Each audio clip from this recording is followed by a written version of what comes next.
दोस्तों नमस्कार। आप सभी का बहुत बहुत स्वागत अभिनंदन करता हूं मेरे YouTube चैनल केवट सर्कल नवोदय क्लास में। दोस्तों आज की इस वीडियो में हम लोग, जैसा कि आप लोग देख पा रहे हैं, अनुच्छेद लिखा है। तो हम हिंदी के अनुच्छेद को किस तरह से पढ़ा जाता है, अनुच्छेद में दिए गए प्रश्न को किस तरह से हल किया जाता है, ये तो जानेंगे ही।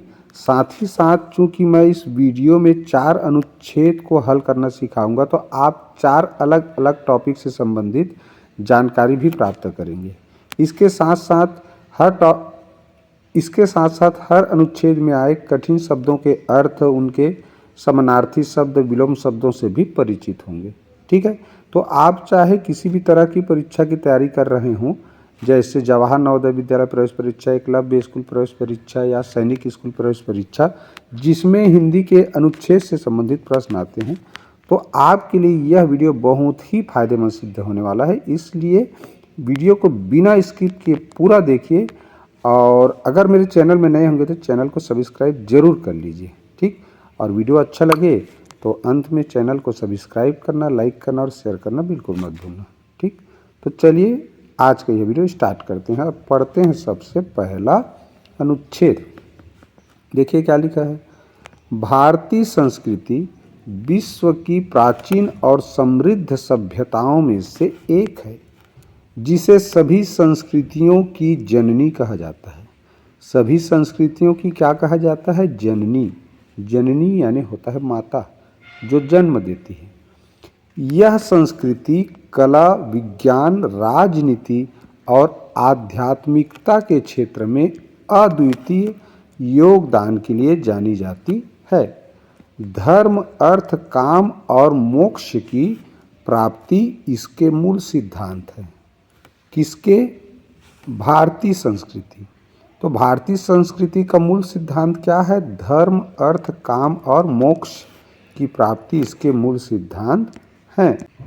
प्राचीन भारतीय समाज में धर्म, दर्शन, कला और राजनीति के माध्यम से संस्कृति का व्यापक प्रभाव देखा जा सकता है। यहाँ की पारंपरिक खान-पान, नृत्य, संगीत, खेल, वस्त्र और वास्तुकला का हर क्षेत्र में विविधता और विशिष्टता प्रदर्शित करते हैं। भारतीय संस्कृति की यही विविधता इसे वैश्विक पटल पर विशेष स्थान दिलाती है। इसकी परंपराओं में न केवल प्राचीनता है, बल्कि आधुनिकता के साथ साथ तालमेल बैठाने की अद्भुत क्षमता भी है। तो ये रहा बच्चों हमारा अनुच्छेद। अब देखते हैं इससे संबंधित प्रश्न। देखिए पहला प्रश्न आप लोगों के सामने आ चुका है। प्रश्न क्या लिखा है? भारतीय संस्कृति को खाली स्थान की जननी के रूप में जाना जाता है। तो अभी अनुच्छेद पढ़े हैं, क्या लिखा था उसमें? सभी संस्कृतियों की, विश्व में जितनी भी संस्कृति है सभी की जननी के रूप में, जननी यानी माता, यहीं से ही हमारे भारतीय संस्कृति से ही विश्व में जितने भी संस्कृति है ना, सब की उत्पत्ति हुई है। क्योंकि हमारी भारतीय संस्कृति क्या है? सबकी जननी है, यानी माता है। जननी माने क्या होता है? माता। ठीक, और देखो, मान लो आप ये उत्तर कहाँ पर है देखना चाहते हैं, तो देखिए यहाँ लिखा है कि जिसे सभी संस्कृतियों की जननी कहा जाता है। किसे? भारतीय संस्कृति को। समझ में आ गया? अगला प्रश्न देखिए। भारतीय संस्कृति के मूल सिद्धांत खाली स्थान है। मैंने पढ़ाते समय अंडरलाइन भी किया था। क्या है? धर्म, अर्थ, काम और मोक्ष। धर्म, अर्थ, काम और मोक्ष। ठीक, तो ये इसका आंसर है बच्चों। चलिए दिखा देता हूँ अनुच्छेद में कहाँ पर है।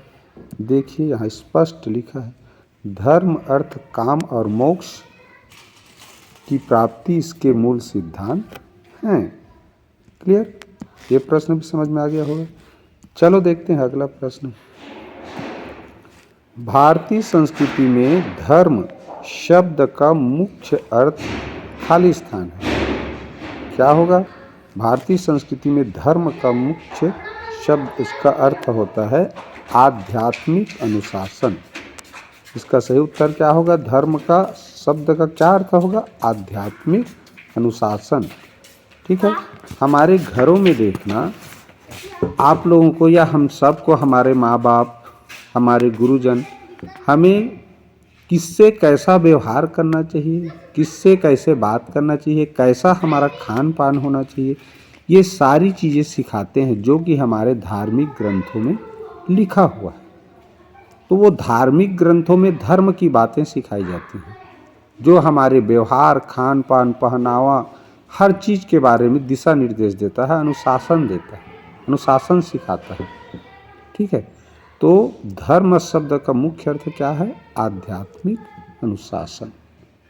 क्लियर? आशा समझ में आगे होगा। अगला देखें, मोक्ष का समानार्थी शब्द है। देखो बच्चों, कभी कभी ना हर शब्द का मायने जानना जरूरी नहीं है। अब मान लो मोक्ष का मायने नहीं जान रहे हो, तो ये इसका तो जान रहे हो, किसका? बंधन। बंधन यानी किसी चीज़ से बंधा हुआ है। ध्यान लगाना, जब हम आंख बंद करके किसी को याद करते हैं, ठीक है, या आंख खुला भी है लेकिन मन को किसी से जोड़ रहे हैं, किसी की याद में, तो वो ध्यान लगाना कहलाता है।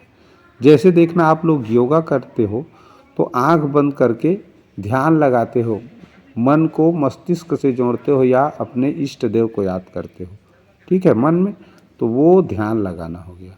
दर्शन यानी दर्शन करना यानी देखना। तो इस प्रश्न का सही उत्तर है कैवल्य।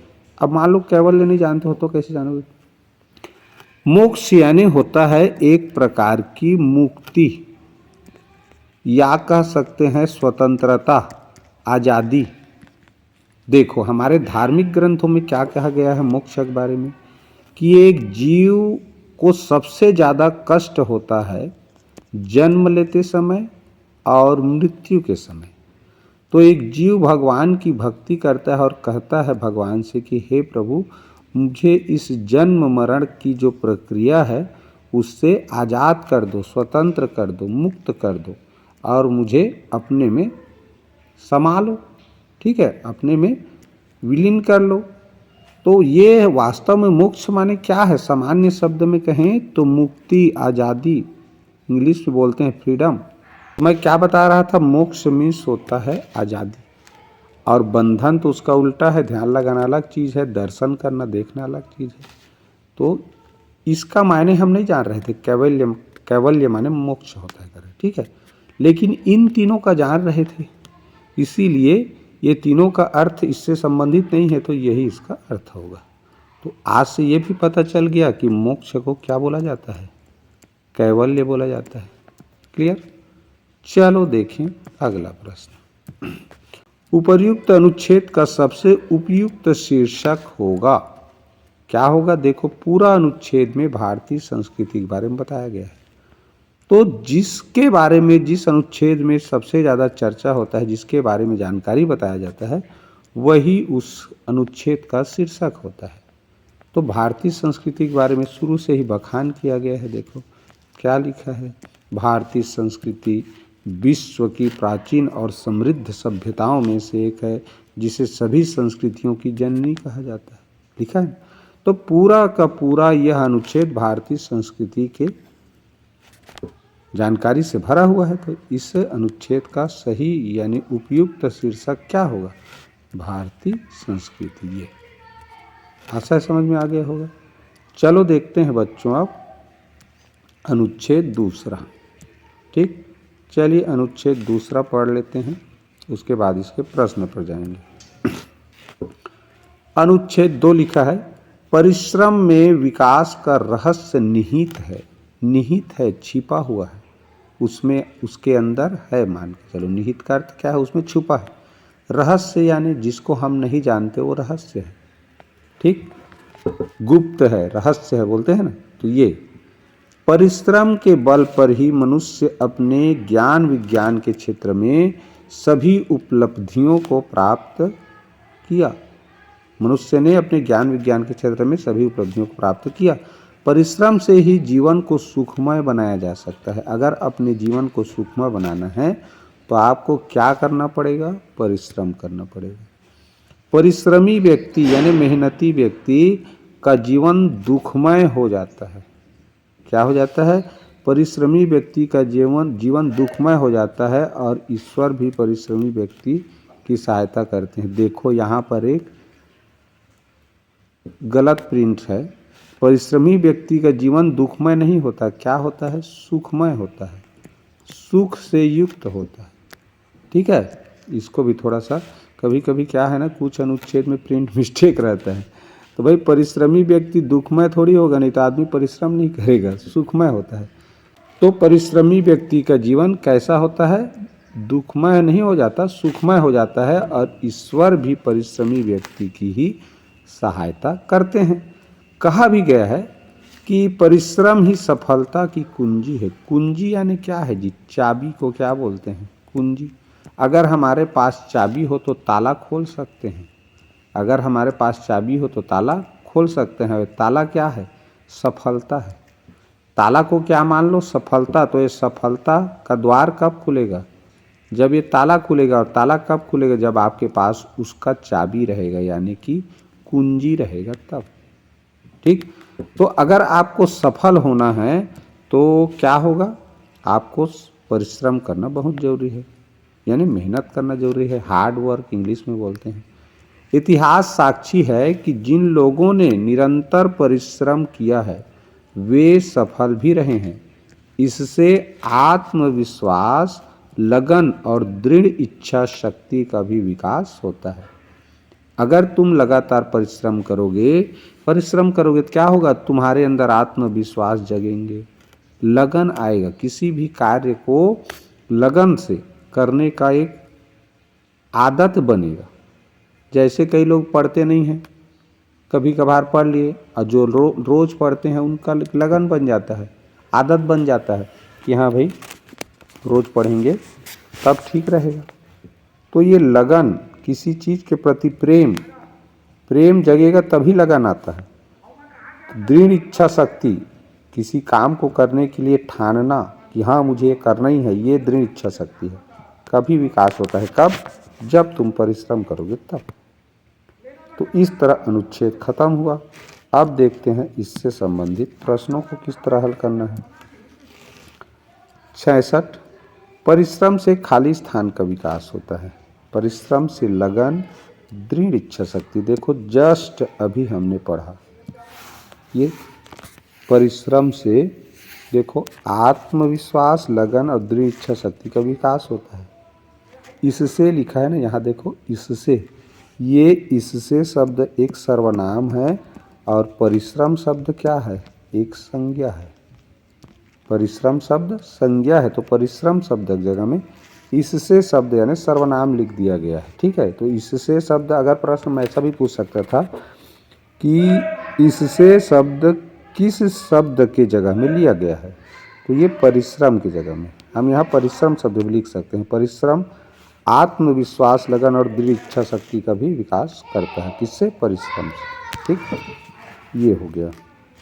आशा समझ में आ गया होगा। तो इस प्रश्न का सही उत्तर क्या हुआ? लगन, दृढ़ इच्छा शक्ति, जो कि ऑप्शन डी में देखो ए और सी दोनों दिया है ना, तो ये ऑप्शन डी इसका आंसर है। चलो देखें ये प्रश्न। मनुष्य अपने जीवन को खाली स्थान सुखमय बना सकता है। इसी को प्रिंट मिस्टेक कर दिया है अनुच्छेद में, देखना दुखमय लिख दिया है या सुखमय है ना सही में। तो मनुष्य अपने जीवन को खाली स्थान से, किससे जी? परिश्रम से। पूरा का पूरा अनुच्छेद किसके बारे में है? परिश्रम के बारे में, कि परिश्रम करने से हम क्या क्या कर सकते हैं, परिश्रम करने से व्यक्ति में कौन कौन से गुणों का विकास किया जा सकता है, ये सारी चीज़ के बारे में इस अनुच्छेद में बताया है। तो मनुष्य अपने जीवन को परिश्रम से ही सुखमय बना सकता है। और यहाँ लिखा भी है, देखो ये परिश्रमी व्यक्ति जीवन को, ये प्रिंट मिस्टेक है, यही सुखमय लिखा है, सुखमय हो जाता है। किसका जीवन सुखमय? जो परिश्रम करते हैं।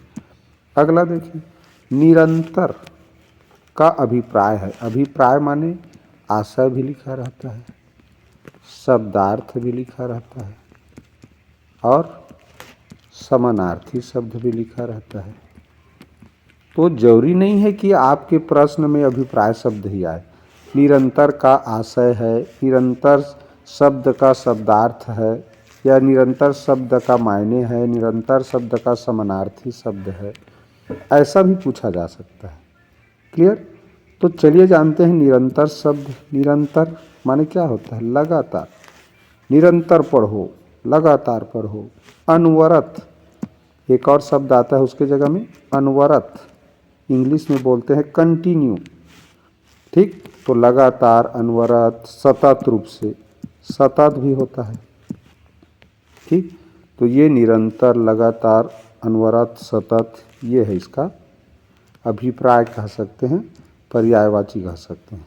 ठीक, तो निरंतर का क्या मिल गया अभिप्राय? ऑप्शन सी, लगातार।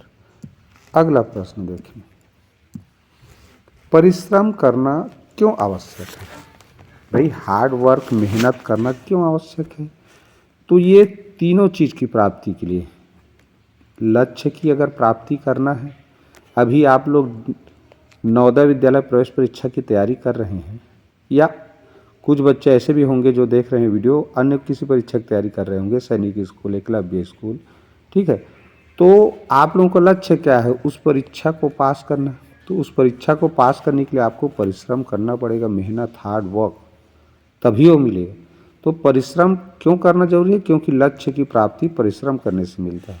क्षमता एवं कौशल में सुधार हेतु अपनी जो क्षमता है, आज जो क्षमता है, अधिक मेहनत करोगे, परिश्रम करोगे, तो तुम्हारी जो क्षमता है उसका में विकास होगा। जैसे हम किसी को पढ़ाते हैं साल भर, तो पहले जब आता है वो कक्षा में, एक साल बाद उसके पढ़ने, लिखने, समझने की क्षमता में विकास होता है ना, अधिक जानने लगता है। तो क्या है? क्षमता में विकास है। कौशल में विकास, पढ़ने की कौशल, लिखने की कौशल, ये क्या है? कौशल है। उसमें भी सुधार होता है। कौन? जो पढ़ाई लिखाई में मेहनत करता है, चाहे किसी भी क्षेत्र में करो, केवल पढ़ाई लिखाई एक उदाहरण दे रहा हूँ। चाहे आप कुछ काम कर रहे हो तो उस काम को परिश्रम करोगे, मेहनत करोगे, लगातार करोगे, अनवरत रूप से करोगे, तो आपकी क्षमता में कार्य करने की कौशल में सुधार होता है। आत्मविश्वास की प्राप्ति, जितना किसी काम को करोगे तुम्हारा उस काम के प्रति आत्मविश्वास बढ़ता जाता है। तो इस तरह तीनों सही है, इसलिए ए सभी, ऑप्शन डी इसका सही उत्तर होगा। क्लियर? ऐसा समझ में आ गया होगा। चलो देखें 70 नंबर का यह प्रश्न, उपलब्धि शब्द है। उपलब्धि शब्द देखो, क्रिया किसको बोलते हैं? जिसमें ना शब्द लगाते बन जाए। जैसे पढ़, एक क्रिया शब्द है, इसमें ना लगाओ। पढ़ना, लिखना, उठना, बैठना, कूदना, वो क्रिया शब्द होता है। क्रिया माने काम। और उपलब्धि कोई क्रिया नहीं है। उपलब्धि वास्तव में क्या है? संज्ञा है। देखो थोड़ा सा पहचान बताता हूँ। यहाँ देखो लिखा है उपलब्धि, सभी उपलब्धियों को प्राप्त किया है। यहाँ देखो बहुवचन बनाया है उसका, उपलब्धियों लिखा है, उपलब्धियों। तो ये उपलब्धियों को ना बहुवचन बनाने के लिए ए और ओ, यों ऐसे करके उसमें प्रत्यय जोड़ते हैं। जैसे लड़का, लड़का शब्द क्या है? संज्ञा है। इसका बहुवचन बनाना है तो लड़कों बोल सकते हैं, लड़के बोल सकते हैं। लड़की, लड़की का बहुवचन बनाना है तो लड़कियों लिखते हैं ना। तो संज्ञा में ये ए की मात्रा या ओ लिख के बहुवचन बनाया जाता है। तो समझ जाना, जिसमें इस तरह यों वाला मात्रा है, ए की मात्रा लिख कर बहुवचन बनाया है, तो वो वास्तव में संज्ञा होता है। बस, तो इस प्रश्न का सही उत्तर क्या होगा? उपलब्धि शब्द क्या है? संज्ञा है। विशेषण, जो शब्द किसी संज्ञा या सर्वनाम का विशेषता बताता है। तो उपलब्धि शब्द किसी की विशेषता तो नहीं बता रहा है। सर्वनाम जो संज्ञा के बदले में आता है, तो ये भी नहीं है। इस तरह इस प्रश्न का सही उत्तर क्या है? Option C. आशा समझ में आ गया होगा। चलो देखते हैं अनुच्छेद नंबर 3। चलिए ध्यान से देखिए, अनुच्छेद पढ़ते हैं। आज के भौतिकवादी युग में यदि मनुष्य एक दूसरे के साथ अच्छा व्यवहार करना नहीं सीखेगा तो भविष्य में वह अपने ही समाज का विरोधी बन जाएगा। मानवता का ह्रास हर दिशा में देखा जा सकता है। जहाँ लोग धर्म और राजनीति के नाम पर एक दूसरे का शोषण कर रहे हैं, हर दिन लाखों लोग बेघर हो रहे हैं और मासूम बच्चे अनाथ हो रहे हैं। ऐसी परिस्थितियों में आज की शिक्षा धार्मिकता और नैतिक मूल्यों से वंचित होकर मनुष्य को मानवता के बजाय क्रूरता की ओर ले जा रही है। किसकी ओर ले जा रही है? क्रूरता की ओर। यह जरूरी है कि हम समझें कि मानवता ही सबसे बड़ा धर्म है। क्या सबसे बड़ा धर्म है? मानवता। प्रेम और क्षमा मनुष्य की सबसे अनमोल विशेषताएं हैं। एक मनुष्य में कौन सी विशेषता होना चाहिए? विशेषता यानी गुण होना चाहिए, उसमें प्रेम और क्षमा का गुण होना चाहिए। ठीक है। अगला क्या लिखा है? जो उसे महान बनाती है। जिस व्यक्ति में प्रेम और क्षमा का गुण नहीं है, विशेषता नहीं है, वो उसे महान नहीं बनाती। वही लोग महान होते हैं जिनमें प्रेम और क्षमा का गुण होता है। परमात्मा का संदेश है कि प्रेम और दया ही सच्चे इंसान की पहचान है। तो ये हो गया हमारा ये अनुच्छेद भी कंप्लीट। चलो देखते हैं इसका प्रश्न। वर्तमान भौतिक युग में मनुष्य खाली स्थान की ओर जा रहा है, दानवता की ओर। अब आप लोग सोचोगे कि सर प्रश्न में तो कहीं पर नहीं लिखा है। देखो क्या लिखा है, मानवता के बजाय क्रूरता की ओर ले जा रही है, लिखा है ना। क्रूरता, किसी को बेरहमी से मारना, बिना जिसके अंदर दया ना हो मारते समय निर्दयता के साथ किसी को मारना क्या कहलाता है? क्रूरता। क्रूरता कौन करता है? दानव, राक्षस लोगों में क्रूरता की गुण होता है। ठीक है। तो यहाँ से हम लोग एक चीज़ और देख सकते हैं। दूसरा, भाई वर्तमान भौतिक युग मनुष्य को मानवता की ओर नहीं ले जा रहा है, क्रूरता की ओर ले जा रहा है। क्रूरता यानी दानवता होता है। सभ्यता अच्छा नहीं बना रहा है, समृद्धि भी नहीं कर रहा है। ठीक है। तो इसका सही उत्तर क्या होगा? दानवता। बार बार इस अनुच्छेद में यह बताने का प्रयास किया गया है कि जो वर्तमान भौतिक युग है वो मनुष्य का ह्रास कर रहा है, उसका नैतिक पतन कर रहा है, उसका व्यवहार को गलत बना रहा है। ठीक है। तो इसका सही उत्तर दानवता होगा।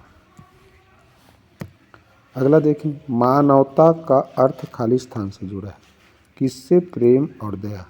बार बार मैं अनुच्छेद में बताया कि जिस व्यक्ति के अंदर प्रेम है, दया है, वही वास्तव में मानव है। लोभ रहेगा तो थोड़ी होगा जी। लोभ, क्रोध, धर्म, कर्म, ये तीनों गलत है। मानव बनने के लिए सबसे जरूरी गुण क्या है? प्रेम और दया होना। क्लियर। अगला देखें, मनुष्य को महान खाली स्थान बनाता है कौन? प्रेम और क्षमा। हर जीव से प्रेम करो, अगर उससे गलती हो जाता है तो तुममें क्षमा करने की क्षमता होनी चाहिए, ताकत होना चाहिए, हिम्मत होना चाहिए, तब तुम महान बन सकते हो। ठीक है। इस संसार में जितने भी लोग महान हुए हैं उनमें प्रेम का गुण पाया जाता था और क्षमा का गुण पाया जाता था। ठीक। तो ये है, तो मनुष्य को महान कौन सा गुण बनाती है? प्रेम और क्षमा। अगला देखें, विरोधी का विलोम शब्द है। विरोधी, देखना आजकल पार्टी वाला चलता है, कांग्रेस, भाजपा, बीएसपी, बहुत सारे पार्टी है देश में। तो किसी पार्टी का साथ दे रहे हो तो तुम समर्थक कहलाओगे। अगर किसी पार्टी का विरोध कर रहे हो, ठीक, उसमें अवगुण ढूंढ रहे, अवगुण दिखा रहे हो, उसका कमी निकाल रहे हो, तो तुम क्या हो? विरोधी हो। क्या हो? विरोधी हो। तो विरोधी का विलोम शब्द उल्टा क्या होगा? समर्थक होगा। ठीक। इसमें ये जो लड़की थी ये सहयोगी कर दी थी। तो सहयोगी, अनुयायी, अनुयायी का मतलब होता है समर्थक होना है। ठीक है। किसी का अनुकरण करना, वो अनुयायी कहलाता है। मित्र तो दोस्त है। तो विरोधी का उल्टा हो जाएगा समर्थक। क्या हो जाएगा? समर्थक। ठीक। दुश्मन का मित्र होगा जी। ये प्रश्न समझ में आ गया होगा। थोड़ा सा कठिन प्रश्न था क्योंकि कई लोगों को मित्र, अनुयायी, ये सब सहयोगी भी लग रहा था, लेकिन सही है, विरोधी का सही विलोम शब्द है समर्थक। ये देखें, मानवता को पुनः स्थापित करने के लिए खाली स्थान जरूरी है। क्या जरूरी है? धार्मिकता और नैतिकता। लोगों में नैतिक व्यवहार, नैतिक मूल्य, लोगों में नैतिक ज्ञान जब होंगे तब वो मानवता की ओर आगे बढ़ेंगे। उनमें धार्मिकता का होना बहुत जरूरी है। ठीक है, केवल तकनीकी शिक्षा, राजनीति और धन, समाज और विज्ञान से ही हम मानवता को स्थापित नहीं कर सकते। इसके लिए सबसे जरूरी चीज़ है वह क्या है, धार्मिकता का होना जरूरी है और नैतिक शिक्षा, तभी मानवता की ओर व्यक्ति बढ़ सकता है। क्लियर? आशा समझ में आ गया होगा। चलो देखते हैं अब अगला अनुच्छेद, और इस वीडियो का अंतिम अनुच्छेद है ये चौथा अनुच्छेद। देखें क्या चीज़ दिया है इसमें। गोबरैला, क्या लिखा है, गोबरैला गांव देहात में पाया जाने वाला एक अद्भुत कीड़ा है जिसे गाय भैंसों के ताजे गोबर की गंध आकर्षित करती है।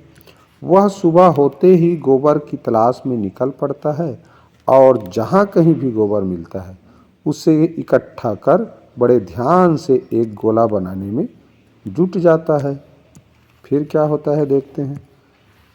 दिन भर की मेहनत के बाद वह गोले को अपने बिल तक खींच कर लाता है, लेकिन वहां पहुंचने पर उसे एहसास होता है कि गोला तो बड़ा है और बिल का द्वार छोटा।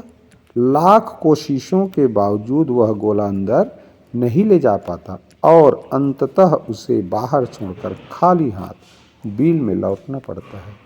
यह कहानी हमारे जीवन का भी प्रतिबिंब है, जहाँ हम संपत्ति और धन जमा करने में जीवन बिता देते हैं, लेकिन अंत में इन्हें छोड़कर खाली हाथ ही जाना पड़ता है। देखिए बहुत ही ज्ञानवर्धक, हमारे जीवन से संबंधित, हमारे व्यवहार से संबंधित प्रश्न है। हमारे जीवन, हमारे व्यवहार से संबंधित यह अनुच्छेद का ज्ञान है। तो चलिए पहले प्रश्न की ओर देखते हैं। गोबरैला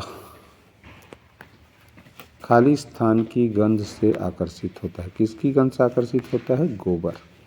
अनुच्छेद पढ़े हैं, आप लोगों को अच्छे से याद होगा। ठीक, अगला देखें। गोबरैला गोले को बिल के अंदर नहीं ले जा पाता क्योंकि गोला बड़ा होता है और उसके बिल का द्वार छोटा होता है। अगला देखें। हसरत का समानार्थी शब्द इनमें से कौन नहीं है? हसरत का अर्थ होता है बच्चों, अभिलाषा, आकांक्षा, ऐषणा। ये तीनों समानार्थी शब्द हैं। हसरत मीन्स इच्छा, क्या होता है? इच्छा। एक होता है, कहते हैं ना मन, जैसे मेरा आज मेरा मन चाय पीने का कर रहा है तो इच्छा हो रहा है, अभिलाषा हो रहा है, आकांक्षा, ऐसा।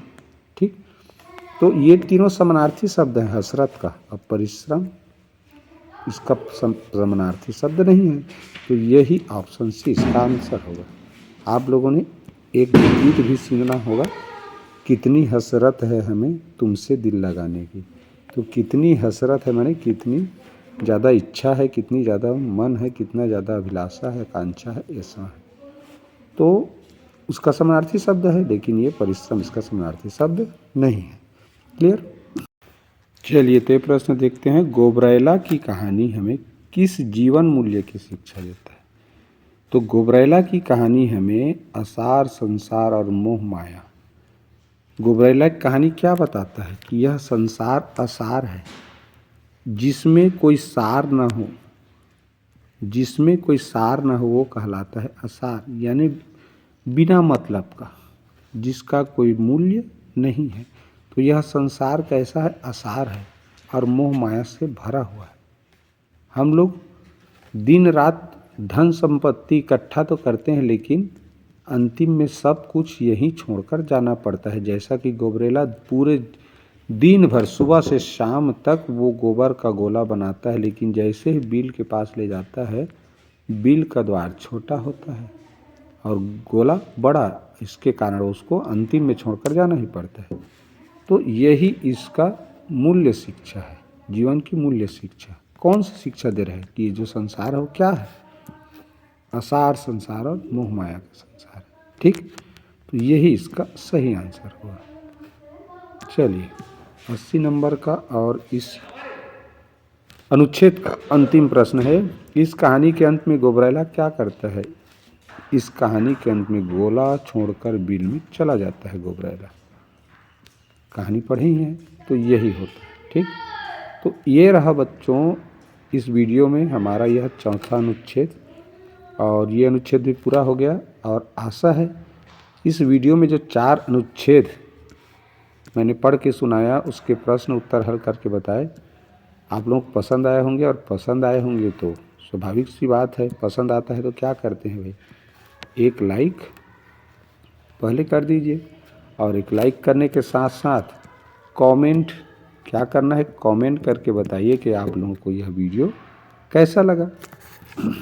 और साथ ही साथ अपने दोस्तों में शेयर भी ज़रूर किया करो भाई, क्या करो, शेयर करो। ठीक, और चैनल में नए होंगे तो सब्सक्राइब करना है, क्या करना है, सब्सक्राइब करना है। क्लियर? तो चलिए फिर नेक्स्ट वीडियो मिलेंगे, तब तक के लिए goodbye, have a nice day.